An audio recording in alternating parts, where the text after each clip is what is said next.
ETV Telugu. మా channel కనుక మీకు నచ్చినట్లయితే సబ్స్క్రైబ్ చేసుకోండి. ఆక్రమించుకున్న చెరువుల వల్లనే ఇవాళ వరదలు వస్తున్నాయి. అందుకే హైడ్రాను ప్రారంభించడం. హైడ్రా స్పెషల్ టాస్కే ఈ చెరువులను ఆక్రమించిన వాళ్ళను చెరబట్టాలని, చెరబట్టిన వాళ్ళ నుంచి విడిపించాలని, అలాంటి వాళ్ళను అవసరమైతే చెరసాలకు తోలాలనేది నా ప్రభుత్వ విధానం. అందులో ఎంత గొప్ప వ్యక్తులున్నా, ఎంత మహామహులున్నా వాళ్ళు చెరువులను వదలక తప్పదు.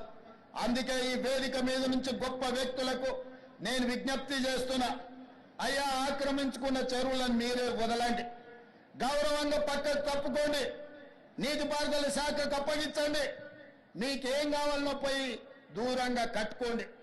లేకపోతే ఉన్న పలంగా నేల మట్టం కూలుతాయి, కూలగొట్టే బాధ్యత నేను తీసుకుంటా. ఇలా ఎఫ్టీఎల్లో కానీ, బఫర్ జోన్లో కానీ, నాలాలలో అక్రమంగా నిర్మాణాలు ఏవైతే ఉన్నాయో వాటన్నిటినీ నిరభ్యంతరంగా మేము తొలగిస్తాం. మీరు ఎక్కడికి వెళ్ళినా, మీరు తాత్కాలికంగా కోర్టుల నుంచి ఏమన్నా తెచ్చుకున్నా న్యాయస్థానాలలో కూడా కొట్లాడి ఆ స్కేలను వెకేట్ చేయించి మీరు ఆక్రమణలు తొలగిస్తాం.